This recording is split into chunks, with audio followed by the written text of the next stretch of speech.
Què tal com estem? Aquí comencem una nova edició del Tot Lliga, quarta jornada ja de competició a la Lliga Multisegur Assegurança. Jornada intersetmanal, els partits, ja ho sabeu, s'han jugat entre dimecres i ahir dijous. Repassem els resultats de tots ells.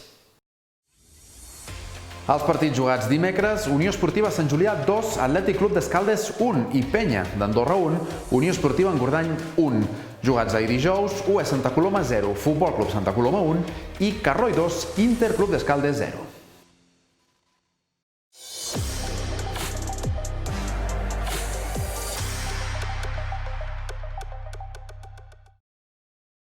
Comencem doncs amb els partits que es van jugar el dimecres al vespre. La victòria de la Unió Esportiva Sant Julià davant l'Atlètic Club Escaldes. Primer triomf de l'equip de Claudio Festa amb remuntada inclosa davant els de Luis Blanco.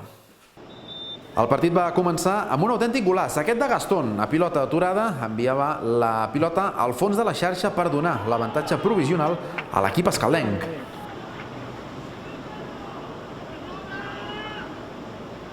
Minuts més tard, de nou, ocasió per l'Atlètic Club Escaldes, els de Luis Blanco, que buscaven el segon. Moi enviava la pilota a la frontal de l'àrea, el rebuig estava a punt d'aprofitar-lo, Gastón, en aquest cas però, xutava per sobre la porteria laurediana.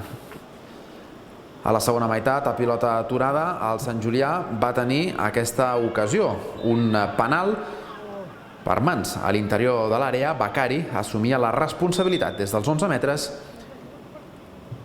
i superava Ruiz per fer l'empat a 1.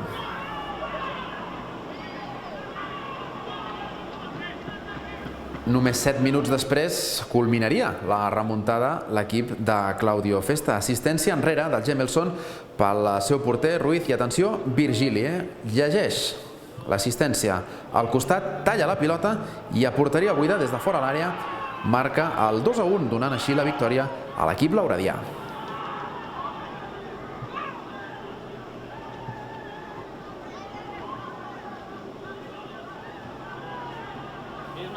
Abans del final, encara una ocasió més per l'equip del Sant Julià, de nou aprofitant o a punt d'aprofitar una errada de l'equip escaldenc. Becari, des del cercle central, veia Ruiz avançat i enviava una pilota que, atenció, tocava al travesser de la seva porteria.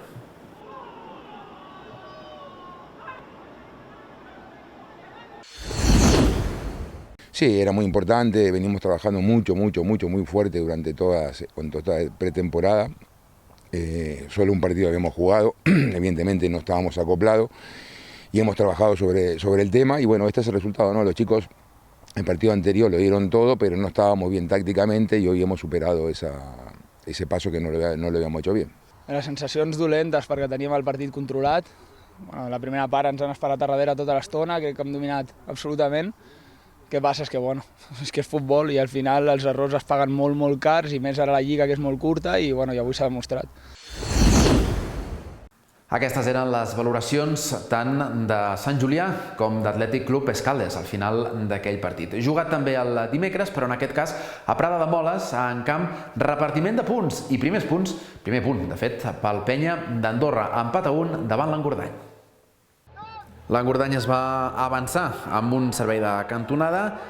Sebas és l'executor i, atenció, al gol de l'Engordany per donar un avantatge parcial.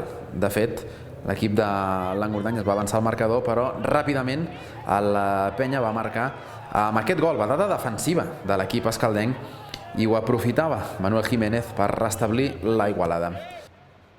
El Penya d'Andorra va poder fer el segon amb aquesta acció de Deco, que rematava desviat. A pilota aturada ho va intentar l'equip de l'Engordany, el llançament que sortia fregant la porteria de Jordi Rodríguez. En aquesta ocasió, Jordi Rodríguez va haver de tornar a aparèixer, en aquest cas per tallar aquesta centrada de Sebas. A pilota aturada, l'equip de l'Engordany també va tenir la seva, però de nou apareixia la figura del porter del Penya. I en aquest servei de cantonada, nova ocasió amb un pèl de fortuna, nova ocasió per l'Engordany, fortuna pel Penya encarnada, la pilota que anava al travesser. Minuts després, ocasió doncs pel Penya, centrada i la rematada que feia Lluís Jesús Coca. Només començar la segona meitat, cavalcada pel mig, i l'ocasió que havia d'aparèixer en primera instància Jordi Rodríguez en el rebuig de pilota que sortia desviada. El Penya, que buscava el segon gol, jugada per banda de Deco, marxant de fins a 4-5 homes Finalment, però, el seu llançament fluix a les mans sense problemes per Jesús Coca.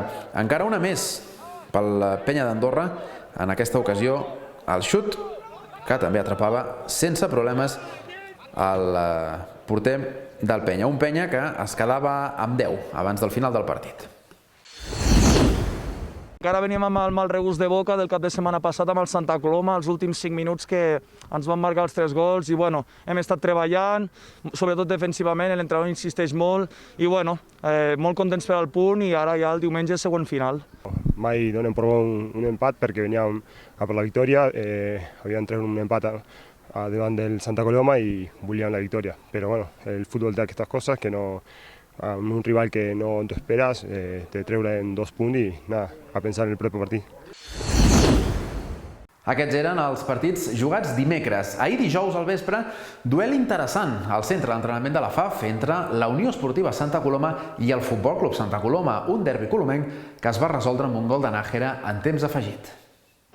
Amb una primera ocasió per l'equip d'Albert Jorquera, Conaré trepitjava àrees, desfeia del marcatge d'Àlex Martínez, rematava però massa creuat a la porteria de Ferran Pol. Jugada personal minuts més tard de Roberto, l'internacional sub-21, que centrava i Pedro Santos havia d'enviar la pilota a córner. Atenció a aquesta ocasió també de Miki del Castillo, jugant més avançat que mai, de davanter. Miki del Castillo amb jugada personal, després de tallar una pilota, posava a prova Andrés Benítez. De nou la tindria l'internacional sub-21, ara assistència de Boris Anton i a l'interior de l'àrea Miki del Castillo, que tornava a exigir la intervenció de Benítez.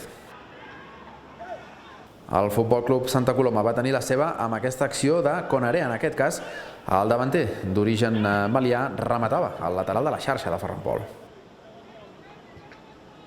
Minuts després, nova ocasió per l'equip d'Albert Jorquera, centrada des de la banda dreta de Robert Font i pilota que està a punt d'aprofitar David Rodríguez. La UE Santa Coloma estaria a punt de marcar amb aquesta combinació. De nou apareixia la figura de Miki del Castillo després d'una assistència de Roberto, la connexió doncs de la sub-21. Imatges ja de la segona meitat. Matos provava aquesta vaselina per sobre Benítez, amb fortuna pel Futbol Club Santa Coloma perquè s'estavellava al travesser. En aquesta ocasió, nou intent per l'equip del Futbol Club Santa Coloma. Luis Blanco rematava des de la frontal de l'àrea el seu fort xut que marxava desviat. I a l'última jugada del partit arribava el gol. Embolic a l'interior de l'àrea, primer xut que intervé Ferran Pol i el rebuig Nájera, que havia entrat feia poqueta estona al camp, aprofitava aquest rebuig de Ferran Pol per marcar el gol definitiu que li donava els 3 punts al Futbol Club Santa Coloma. Ha sigut un partit molt intens, s'ha intentat competir contra un dels equips que, bueno, ja s'ha vist cada any que queden dels 3 primers i bueno, una de les úniques jugades ha anat dins y nosaltres no hem aprofitat les nostres. Sabíamos que era importante el triunfo, el gol, bueno, mira, son circunstancias que se da, gracias a Dios me tocó a mí y bueno, ya sabíamos lo del Inter, entonces teníamos que sacar estos 3 puntos, ¿no? El primer tiempo tuvimos unos errores, pero supimos manejar eso y al final, bueno, apretando, sacamos las cosas. I ens queda només un partit per repassar en aquesta jornada on finalment s'han pogut disputar els 4 partits previstos. Va ser ahir a Prada de Moles, en camp, on el Carroi es va desfer de l'Inter d'Escaldes per 2-0. Un partit que començava amb una primera aproximació de l'Inter, un xut però que sortia per sobre la porteria del Carroi. En aquesta nova ocasió es baralla Genís Soldevila, el seu xut però fluix, no hi havia problema perquè salvés la defensa pràcticament sota pals. Minuts més tard, jugada d'Edgesarri a l'interior de l'àrea, al retall i a la seva rematada, que sortia fregant el pal de la porteria de l'Inter. Bruninho posava després una pilota a l'interior de l'àrea i a punt estava Genís Soldevila de fer el primer gol del partit. Ho continuava provant l'Inter, centrada ara des de la banda esquerra de Jordi Rubio, de nou rematada de Genís Soldevila, massa creuat. I atenció, amb aquesta pilota que roba Edgesarri, es planta sol davant el porter i supera la porteria de l'Inter, envia doncs al fons de la xarxa per fer l'1-0 favorable al Carroi. Ja a la segona meitat, l'Inter intentava retallar diferències, de nou una pilota que arribava als dominis de Genís Soldevila i que no podia convertir-se en gol. En aquesta ocasió tampoc l'Inter aconseguiria marcar. Un Inter que es quedava amb un home menys per expulsió de Sergio Moreno, per tant més problemes per l'equip escaldenc. I atenció, aquest golaç de Huerta sense que boti la pilota, envia la pilota al fons de la xarxa, ara per fer el 2-0, que acabaria sent definitiu. I encara més ocasions pel Carroi. Echezari tornava a provar de superar la porteria de l'Inter, per tant hagués pogut fer el tercer l'equip del Carroi. Un Inter però que no es donava per vençut, ara era Genís Soldevila de nou qui posava a prova el porter del Carroi, i en aquesta ocasió de nou, atenció, el Carroi al xut, la pilota en aquest cas que sortia per sobre el travesser. Sabíem que era bastant dur el partit, que seria molt disputat, i nosaltres venim cada partit a guanyar. I bueno, hem tingut la sort de marcar 2 gols i continuarem buscant punts i guanyant partits. Crec que, curiosament, la setmana passada que empatem i avui crec que l'equip ha estat bé, crec que veníem en línia ascendent a nivell de joc. Sí que és veritat que, bueno, com sempre, en el futbol, si no fas gols, doncs toca patir, i avui crec que el primer gol a la primera part és una errada nostra, i a la segona part crec que l'expulsió ho decanta molt i és una altra errada nostra també, i ens fan el 0-2. Aquestes eren, doncs, les valoracions tant de Carroi com d'Inter després del partit d'ahir a Prada de Moles. Hem vist el resultat dels resums dels 4 partits. Anem a veure com queda la classificació al final d'aquesta 4a jornada de la Lliga Multisegur Assegurances. Una classificació que lidera ara el Futbol Club Santa Coloma amb 7 punts i un partit menys, els mateixos que l'Inter Club d'Escaldes, que sí ha jugat tots els partits. El Carroi arriba a aquesta 4a jornada en tercera posició, 6 punts, 2 victòries per l'equip del Carroi. Quart ara és la Unió Esportiva Santa Coloma, que en té 5. A la meitat baixa, Atlètic Club Escaldes, 4 punts, però encara un partit pendent. El Sant Julià es va estrenar aquesta setmana, 3 punts per l'equip de Claudio Festa, que té encara 2 partits per recuperar, els mateixos que la Unió Esportiva Engordany, que suma 2 punts fruit de 2 empats. Tanca la classificació havent jugat els 4 partits el Penya d'Andorra amb només un punt. La taula de golejadors l'encapçala Echezari del Carroi amb 3 gols, un d'ells des del punt de penal. 2 en té David Virgili del Sant Julià, els mateixos que Guillaume Silvén López de l'Engordany, que Diego Nájera del Futbol Club Santa Coloma i també que Gastón de l'Atlètic Club Escaldes. Per últim, fem un cop d'ull a la 5a jornada de competició. Aquest diumenge es disputaran aquests 4 partits repartits entre el centre d'entrenament de la FAF i l'Estadi Nacional. Unió Esportiva Sant Julià, Penya d'Andorra, Unió Esportiva Engordany, UE Santa Coloma, Futbol Club Santa Coloma Carroi i, per últim, Atlètic Club Escaldes, Inter Club Escaldes. Aquesta ha estat, doncs, la repassada a la 4a jornada de la Lliga Multisegur Assegurances. Diumenge recordem tots aquests partits, per tant, dilluns, nova edició del Tot Lliga serà ja l'última d'aquest 2020. Fins aleshores, que vagi molt bé, adeu.